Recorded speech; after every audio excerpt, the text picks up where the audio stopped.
Olá, meus irmãos, que a paz do Mestre Jesus esteja em nossos corações.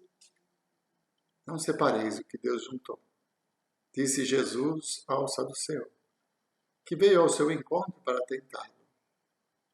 Jesus esclarece que Deus nos criou macho e fêmea, para que nós pudéssemos nos unir. O homem deixando sua família e construindo uma nova família com a esposa. E que nós deveríamos nos manter unidos nesse laço, nesse elo chamado família, que nos possibilita inumeráveis experiências na condução da nossa existência, na busca da evolução. A família é um grande laboratório, onde espíritos afins se reúnem para que possam evoluir juntos. Muitas vezes essa afinidade é por gostar das mesmas coisas, de ter um sentimento de união e desejo de prosseguir juntos nas inúmeras jornadas, né, que nos são oferecidas através das reencarnações. Muitas vezes essa união se dá para que possamos resgatar os erros do passado e esse elo de amor relacionado com a família nos possibilite os meios para que possamos superar nosso orgulho, nossa vaidade e reviver situações, corrigindo os nossos erros e construindo um caminho de paz, de reconciliação. Muitas vezes a família nos possibilita essa oportunidade, seja com o cônjuge, seja com os filhos, na formação da família. Nós temos essa possibilidade de convivência, unidos pelo elo do amor, porque ao renascer, ao reencarnar, ligados a uma família, o laço de sentimentos envolvidos entre esses espíritos nesta encarnação, ele se torna um pouco mais forte quando a família se forma da forma adequada. No texto bíblico, como ia dizendo, os fariseus também vieram até ele para tentá-lo. Eles disseram: é permitido a um homem repudiar sua mulher, por qualquer motivo que seja? Ele lhes respondeu: não. Lestes que aquele que criou o homem, criou-os desde o princípio macho e fêmea, e que disse: por essa razão o homem deixará seu pai e sua mãe, e se unirá à sua mulher, e os dois serão uma só carne. E assim não são mais dois, mas uma só carne.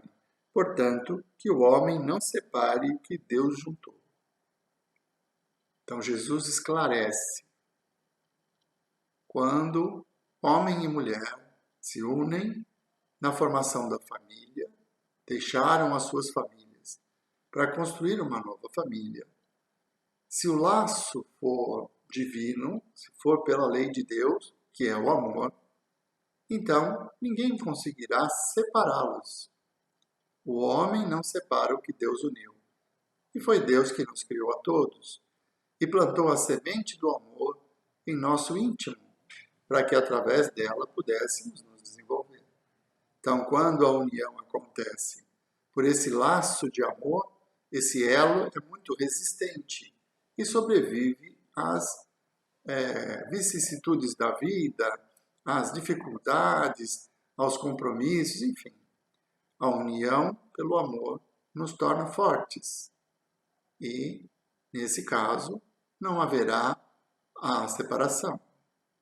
Mas os fariseus não ficaram muito satisfeitos, eles continuaram, disseram então. E eles lhe retrucaram: mas então, por que Moisés ordenou que se desse carta de divórcio à mulher e que se a repudiasse? Ele lhes respondeu: é por causa da dureza de vosso coração que Moisés vos permitiu repudiar vossas mulheres. Mas não foi assim desde o princípio. E também vos declaro que todo aquele que repudiar sua mulher, se não for em caso de adultério, e desposar uma outra, comete adultério. E que aquele que desposar a mulher que um outro houver repudiado, também comete adultério.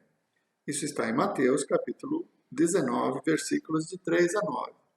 E consta no Evangelho segundo o Espiritismo, no capítulo 22, não separeis o que Deus juntou. Então, esta passagem do Evangelho, ela é muito significativa. Então, Jesus esclarece, olha, a união entre as pessoas deve ocorrer pelo sentimento de amor. Quando houver esse sentimento de amor, não haverá motivos para repúdio. Agora, se a união ocorreu por outros motivos que não o amor, então é possível que haja a dissolução de uma união que não é divina, porque não existe o elo do amor para suportar as vicissitudes, as diferenças. Jesus deixa muito claro a responsabilidade que nós assumimos quando decidimos unir as nossas vidas a uma outra pessoa. Quando ele diz que aquele que repudiar sua mulher por um motivo diferente do adultério e se unir a outra mulher, ele estará cometendo adultério. E aquela mulher repudiada que se unir a outro homem também cometerá adultério. Para a lei judaica da época do Cristo, cometer adultério era crime de morte. Então as pessoas, as mulheres, numa sociedade machista, somente a mulher era responsável pelo adultério. O homem sempre foi vítima inocente nessa situação. Para a sociedade judaica, não se ofendam minhas irmãs. Naquela época era assim. Caso a mulher fosse flagrada em adultério, ela seria delapidada. Até tem uma passagem muito interessante do Evangelho também do Cristo, em que a mulher que foi flagrada em adultério é levada a Jesus em praça pública e eles perguntam a ele, o que devemos fazer? A lei manda que nós a apedrejemos. E Jesus, então, numa luz infinita, pergunta àqueles que a acusam qual deles que não tinha pecados. Aquele que não tiver pecados, que atire a primeira pedra. E todos foram embora. Então, era esta prática da sociedade judaica daquela época. A mulher que cometesse adultério seria delapidada. Então, quando Jesus estabelece que a mulher repudiada, não pelo adultério, mesmo porque aquela que fosse flagrada em adultério seria delapidada e aí o marido não precisaria repudiá-la, né? Porque ficaria viúvo. Mas, se for por outros motivos a separação, aqueles seres, tanto o homem quanto a mulher, não poderão contrair outro matrimônio, porque então também cometeriam adultério e estariam sujeitos à lei do apedrejamento. Isso mostra a importância que Jesus dá e a responsabilidade que ele coloca sobre nós quando escolhemos nos unir com a pessoa com quem nós decidimos compartilhar a nossa vida. Que nós façamos uma boa escolha. Que o motivo que nos leva à união com outro ser seja o amor, esse elo divino. Porque quando houver o amor, o homem não vai conseguir separar. Por isso, não separe o homem o que Deus juntou. Como Deus nos juntou? Pelo sentimento que Ele colocou dentro de nós. E essa responsabilidade na construção da família que Jesus traz é para que nós consideremos a importância deste ato. Para quando nós decidirmos compartilhar a nossa vida com alguém, que seja pelo motivo certo. Que as uniões não sejam fúteis. Na sociedade humana, o casamento, ele pode ser dissolvido. Até pouco tempo, 100, 150 anos atrás, na religião cristã, principalmente na católica, era proibida a separação. Só a morte separa. Essa é a promessa, o compromisso assumido no altar. Tá? Por quê? Porque o que Deus uniu, o homem não separe. Como o ritual do casamento católico é um símbolo da união abençoada por Deus, era inaceitável que pessoas que casassem na igreja se separassem. E, consequentemente, não poderiam se casar novamente. Isso gerou uma série de uniões e de muito sofrimento. Por quê? Porque as pessoas se unem pelo motivo errado. Se unem pela beleza, pela vaidade, pela riqueza. E quando esses motivos são os principais na união, não existe o elo principal, que é o amor. Então se rompe. E isso provoca inúmeros sofrimentos de relacionamento. E a pessoa católica, apostólica, romana, na sociedade que vive de muitas aparências, né? Nosso tempo mudou. Né? Houve uma certa banalização do cerimonial, né? Do casamento. Nós tivemos casamento de famosos que durou só a festa. Né? Terminou a festa, terminou também o casamento. Mas isso mudou um pouco na nossa sociedade. Por quê? Porque os costumes, usos e costumes, acabaram enfraquecendo essa obrigatoriedade.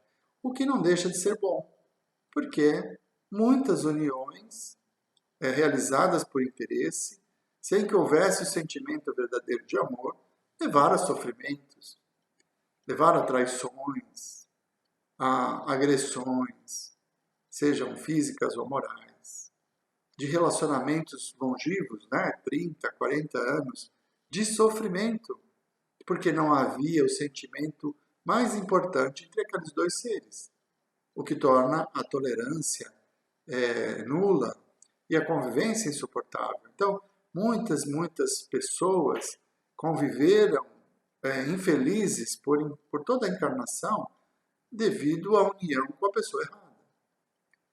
E às vezes acontece da pessoa certa cruzar o caminho daquela pessoa. E aí o adultério. Então, o que Jesus estabelece é que nós tenhamos muito critério na hora de escolher a pessoa com quem nós devemos compartilhar a nossa vida.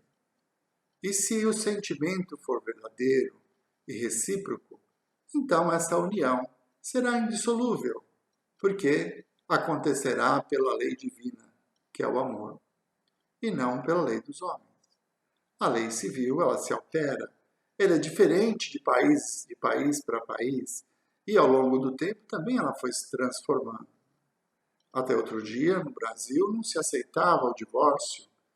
Hoje é natural. Acontece até com certa banalidade. Né?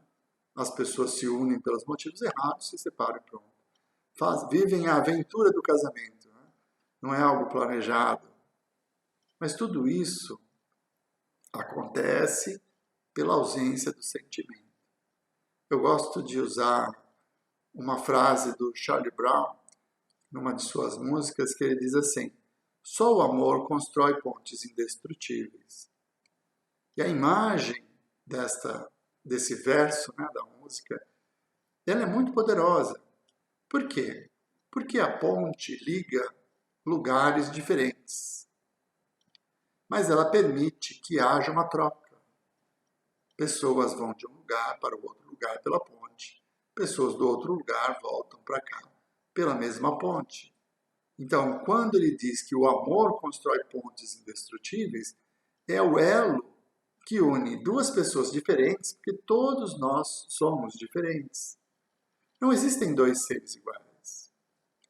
E o sentimento de amor, ele faz com que as pessoas desejem estar juntas, compartilhar.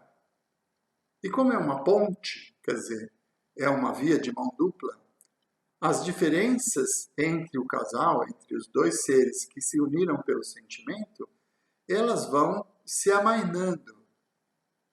Por quê? Apesar de sermos diferentes, apesar das pessoas não agirem da forma que nós gostaríamos, o amor faz com que nós tenhamos uma tolerância maior, que haja uma facilidade maior de compreender o outro, de perdoá-lo, de nos esforçarmos para manter a relação, porque o sentimento de amor é um elo poderoso. Então, só o amor constrói pontes indestrutíveis, que ligam dois seres distintos, com sentimentos, desejos, aspirações diferentes, e que na convivência tudo isso vem à tona, né? Os valores, as importâncias, né? Na relação matrimonial, no convívio dioturno, essas diferenças elas vão surgir. E aí existe o desejo de permanecerem unidos, mesmo diante das decepções naturais que acontecem quando nós conhecemos intimamente o outro. No meu tempo era assim, nós começávamos o namoro e era uma alegria, né? A gente chegava na casa para buscar a namorada, para ter um compromisso, e aí ela nunca estava pronta, e demorava 1 hora para se aprontar, e quando ela chegava, não havia nenhum tipo de reclamação. A alegria de estar com ela, de encontrá-la novamente. Não tinha problema o atraso, mas namoro, a paixão que está ardendo em nossos corações e aquele desejo de estarmos juntos todos os instantes, de fazermos tudo junto. Então, assim como nós tolerávamos a namorada também tolerava os nossos defeitos e existia uma convivência de alegria, o desejo de estarem juntos. Quando chega o casamento e a convivência dioturna, essas diferenças são acentuadas. Então, inicia-se aquele processo de concessão. Ele concede uma parte, ela concede outra parte, porque existe amor. Existe o desejo de estarem juntos, apesar das diferenças. E quando as ações provocam mágoas, quando as ações trazem tristeza, decepções, que são naturais, porque somos pessoas diferentes, esses sentimentos eles têm a tendência a se diluírem com mais rapidez, porque a vontade de estar junto é maior do que a de se separar, quando o amor é o elo que une. A ponte é indestrutível. Então existe a troca, as transformações. Ele, depois de alguns anos de casamento, não será mais como era antes, ela também não. São novas pessoas que viveram experiências a partir da união. Então a tolerância, esse desejo de estar juntos, de perdoar, porque é natural que haja decepções, divergências, conflitos. Isso é natural, porque somos diferentes. Se nós fôssemos todos iguaizinhos, pensássemos iguais, desejássemos as mesmas coisas, não viveríamos nenhum tipo de conflito. Mas como nós somos diferentes, então é natural que haja o conflito. Por isso, quando existe amor, o amor supera o conflito. O desejo de estar junto é maior do que a mágoa ou a tristeza que a divergência ou o conflito provocou. O tempo ajuda e as pessoas se reconciliam, porque desejam estar juntas. Escolheram dividir a vida. Esse é o caminho. É isso que Jesus estabelece como indissolúvel. O sentimento entre dois seres que se amam e que desejam compartilhar a vida. E isso não acontece exclusivamente durante uma encarnação. Nós temos o livro Nosso Lar, que para mim é uma descrição da vida verdadeira, né? Porque traz inúmeras experiências e dentro dos personagens que são descritos na narrativa de André Luiz, nós vamos percebendo esses elos indestrutíveis relacionados com o sentimento e não com o interesse. Então nós vemos os pais de Lísias, por exemplo. Os pais de Lísias é o enfermeiro que cuida do André Luiz quando ele é resgatado do umbral. A amizade deles se estreita, eles têm alguns laços, têm afinidades, e André Luiz começa a frequentar a casa de Lísias. E ali ele encontra a mãe de Lísias, que já no final do livro, ela vai se preparando para reencarnar, porque o pai de Lísias já tinha retornado à carne e a esperava para que eles pudessem continuar o seu amor. Então, olha que interessante. O pai do Lísias desencarna primeiro, vai para a colônia Nosso Lar, pelos seus bônus horas, pelo seu trabalho, sua dedicação, ele consegue construir uma casa. Quando a mãe de Lísias desencarna, ela vai morar com ele, vai continuar esse amor, eles convivem na colônia, aprendem juntos, trabalham juntos, acolhem os filhos, né, como Lísias, e ele retorna à Terra já com o compromisso, o planejamento de estarem juntos novamente. Então nós percebemos que aquela história do compromisso assumido no altar até que a morte os separe é relativo, porque a morte não existe. E diante da desencarnação, os pais de Lísias se reencontram na colônia, continuam vivendo o mesmo amor. O que é esse amor? É o desejo de estarem juntos. É a vontade de fazer com que o outro seja feliz, se empenhando ao máximo para que isso aconteça. Então nós vemos essa situação descrita no livro Nosso Lar e que vem mostrar que as uniões, pelo sentimento verdadeiro, pelo amor, elas transcendem a matéria, porque os espíritos já se conheciam antes de reencarnar, planejaram um reencontro, viveram uma experiência na Terra, desencarnaram, continuaram essa experiência unidos e planejam voltar para que juntos possam encontrar o caminho da perfeição. Esse é o elo, é o amor que transcende a matéria. Mas e aí? E quando um fica, e no caso mesmo do André Luiz, em que ele, depois que ele desencarna, a sua esposa contrai núpcias com outro homem? Como assim? E agora? Como será? O livro Nosso Lar ele traz explicações sobre isso também, que é a vida do Tobias. André Luiz conhece o Tobias e vai visitá-lo em sua casa, numa condição muito interessante, porque o Tobias vive na colônia Nosso Lar com suas duas esposas. Como será? Tobias se une à primeira esposa, o seu amor, a pessoa com quem ele escolheu viver, tem filhos, e ela, por motivos de evolução, ela acaba desencarnando muito cedo, deixando as crianças pequenas. E Tobias, então, contrai núpcias com uma outra pessoa, a sua segunda esposa, que vem conviver com ele e ajudá-lo na criação das crianças. A primeira esposa não suporta a ideia e se transforma numa obsessora. Ela começa a perturbar o lar porque não admite que o seu amor, Tobias, que fez juras de amor, que tem compromissos de outras vidas para com ela, se unisse com outra pessoa. E ali inicia-se um processo de obsessão e perturbação, muito bem descrito nas páginas do livro Nosso Lar. Até que a sua avó vem ao seu encontro e explica as razões que levaram Tobias a se unir com a segunda esposa. E assim ela entende que aquele anjo que se une a Tobias em segundas núpcias, ela veio para ajudar a criar os filhos, para encaminhá-los na encarnação. E é a partir desse esclarecimento que ela renova os seus sentimentos, né? Combate o ciúme e volta a ter uma vida mais normal. Até que Tobias desencarna e mais tarde a sua segunda esposa também desencarna.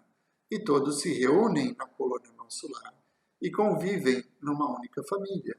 A segunda esposa é recebida como uma filha, pelos laços de afinidade, de amor, existente entre Tobias e a primeira esposa. Então, nós percebemos que esse sentimento que nos une, ele transcende a matéria, quando for verdadeiro, e que nos leva à evolução, porque aquele que ama efetivamente deseja que o outro seja feliz.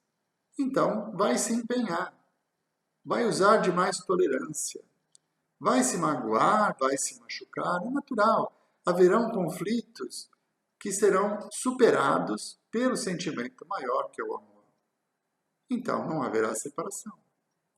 Mas, quando os espíritos que se unem na Terra, pelos laços do matrimônio, têm objetivos distintos e não têm esse elo forte que é o amor, então a ponte é destrutível. Os conflitos se tornam insuportáveis, a convivência se torna muito difícil e a separação é necessária. Então, não foi o homem que separou o que Deus uniu, porque Deus não uniu aqueles dois seres que não se amam, que talvez iludidos pelas condições sociais, pela aparência física, enfim, acreditavam que teriam um sentimento verdadeiro e desejo de permanecerem juntos. Mas a convivência faz com que as diferenças se apresentem. E quando não há o amor, elas são insuportáveis. Então, entendemos por essa publicação do capítulo 22 do Evangelho segundo o Espiritismo, quando Kardec coloca o item divórcio, nós entendemos que a doutrina espírita não é contrária ao divórcio. Ela compreende que a separação civil, no caso, a separação de corpos e dentro das leis de cada país, essa separação, ela só formaliza o que já existia, que é a ausência do amor e uma convivência difícil entre seres que não conseguem se suportar, que não conseguem conviver com as diferenças. A separação ela vai acontecer não pela vontade de Deus, mas separam-se aqueles que não se uniram, porque só nos unimos quando sentimos o amor e quando esse amor é recíproco. Muitas vezes, a família se forma com um dos cônjuges tendo o sentimento verdadeiro de amor e o outro não. Então, existem muitos processos de obsessão, de problemas, né, de convivência causados por essas diferenças. A pessoa que ama muito a outra, mas que ela não é correspondida. Isso causa um sofrimento muito grande. Às vezes causa o adultério, né, em relações difíceis e muita mágoa, que se transforma em ódio e que mais tarde, desencarnados, acaba se transformando em obsessão. Esse processo obsessivo, ele vai acontecer quando o sentimento de amor, que não foi correspondido, se transforma em ódio. Eu participo de um grupo de desobsessão e já conversei com muitos espíritos nessa condição, que por se sentir traídos, por se sentir preteridos apesar do seu amor, rejeitados, desenvolveram ódio pelo mesmo ser que antes era o símbolo da sua vida, era o amor da sua vida. Quando existe a rejeição, a pessoa não se conforma e acaba desenvolvendo ódio. Como pode alguém que ama passar a odiar? Quando o amor não é correspondido, quando não há compreensão de que quando nós amamos alguém, esse alguém que é amado por nós não é obrigado a nos amar na mesma intensidade. Deus nos criou a todos livres, nos deu o livre-arbítrio para escolher nossos caminhos. Então, por maior que possa ser o meu sentimento de amor, o meu desejo de estar com aquele ser e fazer por ele o melhor ao meu alcance para que ele seja feliz, à medida em que ele não corresponde o meu amor, ele causa em mim um sentimento negativo, a decepção. E isso pode levar ao ódio, até a crimes passionais, como há muitos, né? Infelizmente, no mundo, na nossa sociedade, a pessoa que é rejeitada se sentiu preterida, então não suporta a ideia do ser amado estar com outra pessoa buscando a felicidade e acaba assassinando. Quantos e quantos casos não encheram as páginas dos jornais nesse sentido? Por quê? Porque nós ainda não aprendemos a amar. Eu assisti outro dia uma palestra feita pelo Edgar e o Maurício Moura, e eles estavam falando sobre os sentimentos. Né? E o Edgar encerra a palestra dizendo que nós seremos infelizes enquanto não aprendermos que nós não nascemos para sermos amados, que o caminho que nos leva à felicidade é o aprender a amar. Enquanto nós desejarmos ser amados, nós ainda vamos sofrer. Esse é um conceito muito interessante trazido pelo Edgar e nos faz refletir. Quando nós nos unimos a alguém e desejamos formar uma família, compartilhar todos os nossos momentos, o nosso patrimônio, enfim, compartilhar a nossa vida. E Deus, na sua sabedoria, nos oferece a oportunidade dos filhos em que espíritos reencarnantes são colocados sob a nossa responsabilidade e mais uma dose de amor, no acolhimento daqueles seres que nos cabe educar e conduzir. É a família. Ali está o laboratório evolutivo em que espíritos diferentes se encontram para aprenderem a conviver. Quando nós aprendermos a amar, a oferecer apenas, sem esperar nada em troca, as relações serão pacíficas. Nós conseguiremos conviver com as diferenças com maior naturalidade. Porque nós ainda amamos aqueles que nos amam também. Temos dificuldade de amar aqueles que já não nos amam mais. Muito tempo atrás, o Adenauer Novaes, ele é psicólogo, engenheiro, lá de Salvador, esteve na região e foi fazer palestra em Agudos. E ele nos brinda, né, falando do sentimento, com um exemplo muito interessante. Né? Ele pergunta para o casal que está sentado à nossa frente, bem à frente, nas primeiras fileiras, era um casal de meia idade. Vocês são casados? E ele responde que sim. E você ama a sua esposa? Ele, de todo o meu coração. Aí ele pergunta, e se ela fugir com seu melhor amigo? Você vai continuar amando? Será que nós conseguiríamos continuar amando a nossa esposa? Aquela pessoa que nós escolhemos para compartilhar nossa vida e que fizemos tudo ao nosso alcance para tornar a vida dela mais feliz? Será que nós continuaremos amando o nosso melhor amigo? Porque o melhor amigo é aquela pessoa com quem nós compartilhamos a vida também. É um sentimento muito forte de amizade, de cumplicidade, de convivência. É um amigo, alguém importante para nós. Mas a vida fez com que a nossa esposa e o nosso amigo tivessem um sentimento um para com o outro. E eles decidiram viver a sua vida, nos preterindo. Que situação! Então, quando nós aprendemos a amar, nós não vamos ficar com o orgulho ferido porque nossa esposa nos trocou pelo nosso melhor amigo. Nós vamos nos lembrar da lição do Cristo e dizer: o que Deus uniu, o homem não separa.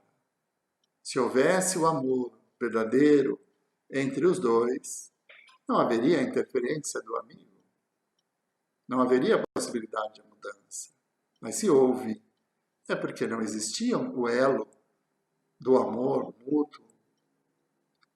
Talvez o nosso amor fosse sincero e verdadeiro, mas se assim ele é, precisamos aprender a nos desapegar e desejar que ela seja feliz, que ela possa seguir a sua vida e o nosso melhor amigo também, que ele também seja feliz. E nós compreendamos que o fato de amá-los, amar o nosso amigo e a nossa esposa, não os obriga a nos amar também.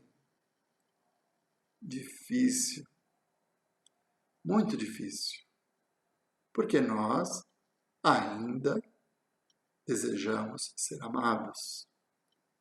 E colocamos a nossa felicidade nessa possibilidade. Seremos felizes quando formos amados. E isso não vai acontecer se nós não merecermos, se não construirmos esse caminho. Tá? Então, meus irmãos, a família é algo muito importante, que nos possibilita a evolução e o exercício das leis divinas. O amor ao próximo, como a nós mesmos. A confiança na justiça, na bondade, na misericórdia de Deus, que nos proporciona os meios adequados para que possamos evoluir. Mas jamais poderemos esquecer que todos nós temos o nosso livre-arbítrio, que nós podemos escolher os caminhos que nos levarão à felicidade e aquele com o qual nós convivemos, aquele ser que nós elegemos como a pessoa mais importante dessa existência, a quem nós dedicamos todo o nosso amor, também tem o seu livre-arbítrio e não é obrigado a nos amar com a mesma intensidade. Quando isso acontece, temos os exemplos como de Tobias, como do pai de Lísias, descrito no livro Nosso Lar. Ou podemos encontrar, também na obra de André Luiz, mas no livro Missionários da Luz, uma relação conturbada como a de Segismundo, que acaba matando o seu rival e com a ideia de que ficaria com o grande amor da sua vida, e ela não o quer da mesma forma. Mesmo tendo o seu rival morto, ela não quer ficar com Segismundo e acaba se desviando na vida, encontrando dor e sofrimento. Ao desencarnar, ele se transforma num espírito endurecido, com dificuldades de compreensão do que é ser feliz, e por ter se suicidado, passa momentos de muito sofrimento. Bem mais tarde, o casal que se amava retorna. Começa uma nova existência, se reencontram. E Segismundo não se conforma com isso, por isso se transforma no obsessor daquele casal. Que amor é esse? Um amor estranho que deseja o mal da pessoa amada. Muito estranho. Mas muitos dos casos de obsessão acontecem dessa forma. Porque o nosso orgulho não consegue aceitar que a pessoa que amamos não nos ama também. E na descrição do caso Segismundo, no livro Missionários da Luz, também da obra de André Luiz, pelas mãos do Chico Xavier, ela vem e, num dado momento, o encontro na espiritualidade, em que o casal desdobrado vai se encontrar com seu algoz, que é o Segismundo. E ali, sob a orientação dos mentores e por uma transformação íntima do próprio Segismundo, ele é aceito como filho. E ele vai reencarnar naquele lar para aprender a amar aquelas pessoas. O que será seu pai foi morto por ele numa encarnação anterior e tem que aprender a perdoá-lo. Ou quem será sua mãe era o objeto de amor da sua vida causa de todos os de suas desditas. E ali ele vai aprender a receber o amor dela como mãe e não como mulher. Eles se acertam e Segismundo, então, planeja a sua reencarnação como filho do casal, terminando assim o processo obsessivo e dando condições para que haja a reconciliação. Então nós entendemos que Deus, na sua infinita misericórdia, nos coloca no lugar certo, com as pessoas certas, para que possamos nos superar, sempre no caminho de aprendermos a amar e não desejarmos que a nossa felicidade venha pelo amor recebido. Nós precisamos aprender a amar e não desejar sermos amados. Que o amor recebido seja consequência. O desejo do outro, sem imposições, sem regras, apenas o sentimento, que une dois seres a ponto de convidá-los a compartilhar todos os instantes da sua vida, desde a hora que acordam até a hora que retornam ao leito para o sono. E muitas vezes, no desdobramento, permanecem unidos, trabalhando em conjunto, vivenciando experiências no plano espiritual. Porque o espírito não dorme, é só o corpo que precisa de descanso. O espírito se desdobra e continua. E quando o sentimento é verdadeiro, quando a ponte é construída com esse sentimento, com esse elo poderoso que é o amor, então ela se torna indestrutível.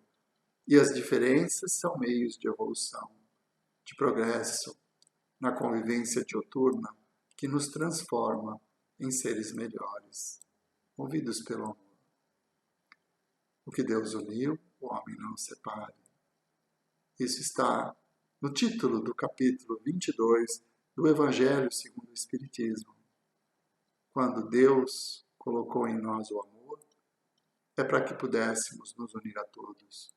Por isso que a lei maior diz, para que nós o amemos sobre todas as coisas e amemos o próximo como a nós mesmos. Como amar ao nosso próximo? Fazendo a ele tudo aquilo que gostaríamos que ele nos fizesse.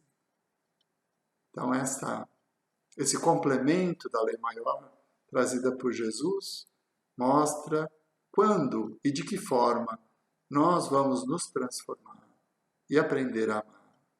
Quando nós fizermos para o outro aquilo que nós gostaríamos que ele nos fizesse, nos libertando da necessidade de que ele faça por nós e que nós tenhamos o desejo sincero de fazer por eles. Que Jesus nos abençoe e nos fortaleça. E quando estivermos no nosso lar, possamos orar com o coração cheio de paz, buscando a harmonia, a compreensão, a paciência, para que as diferenças nos possibilitem evoluir e não aumente os nossos débitos para novas vidas. Muito obrigado, meus irmãos. Que Jesus os abençoe.